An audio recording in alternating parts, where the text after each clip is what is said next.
Hello, fight fans. Micah Fights with Friends here to bring you some more breaking up to the minute news.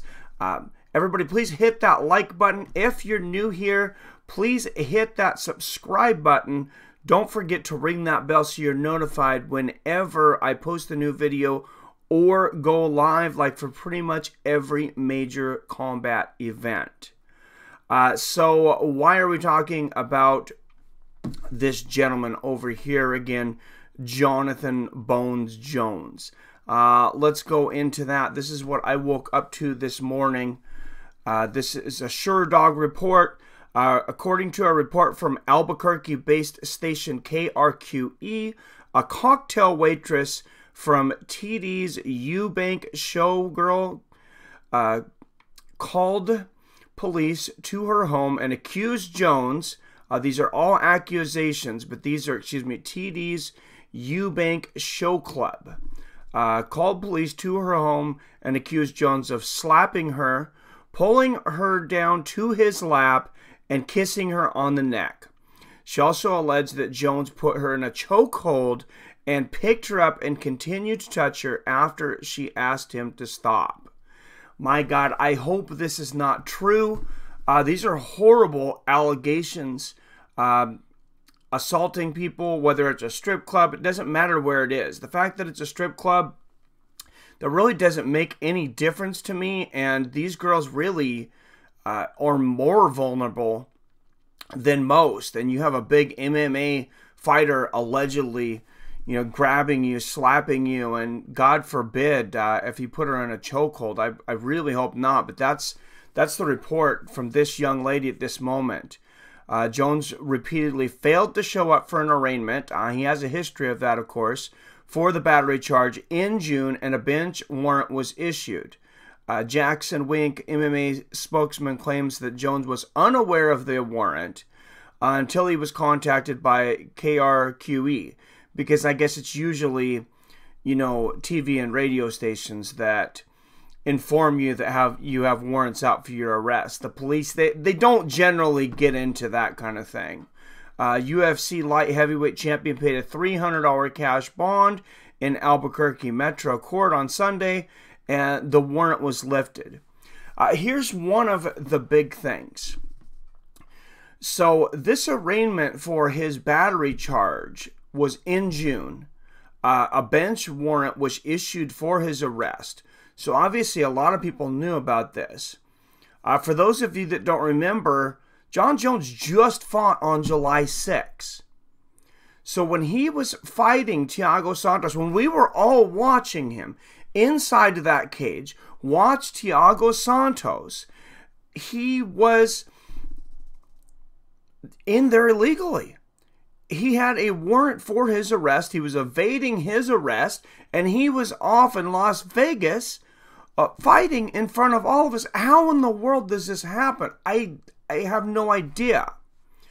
How he gets on television on ESPN in Las Vegas without people supposedly knowing that he has a warrant for his arrest. Jones was not arrested, they say, because the Albuquerque Police Department isn't generally notified of petty misdemeanor warrants, according to the report. Okay, so apparently if it's a petty misdemeanor warrant, that's not delivered by the police. Can someone tell me, please, who that would be delivered by, though? KRQE, apparently in Albuquerque, New Mexico, that New Mexico base station, apparently they're in charge of notifying people if they have a warrant out for them, at least in the Albuquerque area. I'm not sure how this is done in the rest of the country, but this, I wasn't aware this was the way that things were done. This is quite strange to me. Today, the media told Mr. Jones about a false accusation launched against him, and the paperwork had been sent to an incorrect address. This is from James Hallman, a spokesman for Jon Jones. However, after receiving the documents from the press, Mr. Jones immediately went to pay the small fee, and he and multiple witnesses stand ready to factually refute the malicious lies being told about him to the public. I'm not about to find this man guilty before he has his day in court, but he has dealt with the Albuquerque police before. This isn't anything new, and obviously the other side of the law is nothing new for Jon Jones at this point.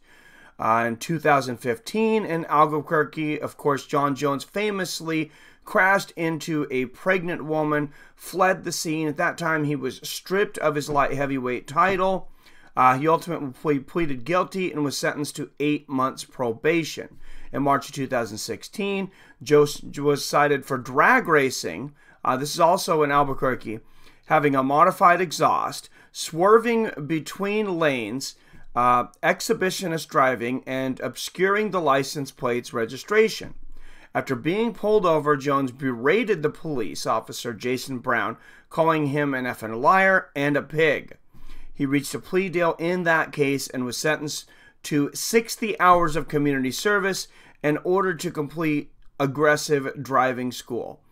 I'll tell you what, guys. I'll tell you what, Fights of Friends family, and those of you that are out there working your asses off, like I'm about to go do 40, 50, 60 hours a week, if one of us had a warrant out for us for assaulting a stripper in a strip club, allegedly, I don't think that we would be notified by KRQE. I have a feeling that police would probably be at our house or at our work throwing us in handcuffs. I'm disturbed by the way everyone's taking this accusation. I'm still going to call it an accusation, but this is the accusation. I'm going to go over this again. What she said happened. A cocktail waitress from TD's Eubank Show Club called police to her home and accused Jones of slapping her, pulling her down to his lap, and kissing her on the neck. She also alleged that Jones put her in a chokehold and picked her up and continued to touch her after she asked him to stop. I don't want to presume Jones guilty until proven innocent, but you also don't want to throw away the story of this young lady, especially if something horrible like this happened to her. This lady, she obviously felt inclined enough to call the police to her house. I don't imagine this is a really comfortable situation for this lady. If she were looking for money or something, I imagine she probably would have had someone try to contact Jon Jones's people. Maybe not, especially, if these allegations weren't true. Supposedly he has witnesses in this situation, so I have no idea how many people he was in the strip club with. And I don't judge anybody, but for me in my house, this doesn't really bleed Christian to me.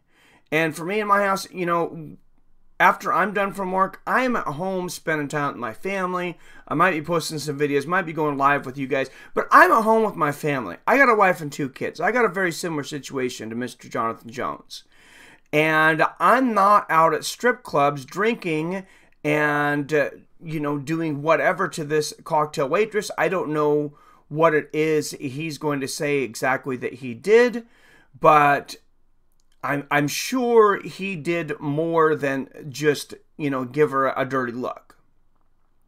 Whether it goes into the criminal, I don't know. That's for you guys to decide. I'm going to leave a link to this article on SureDog down in the description so you guys can check it out, but I pretty much gave you all the details there, I think.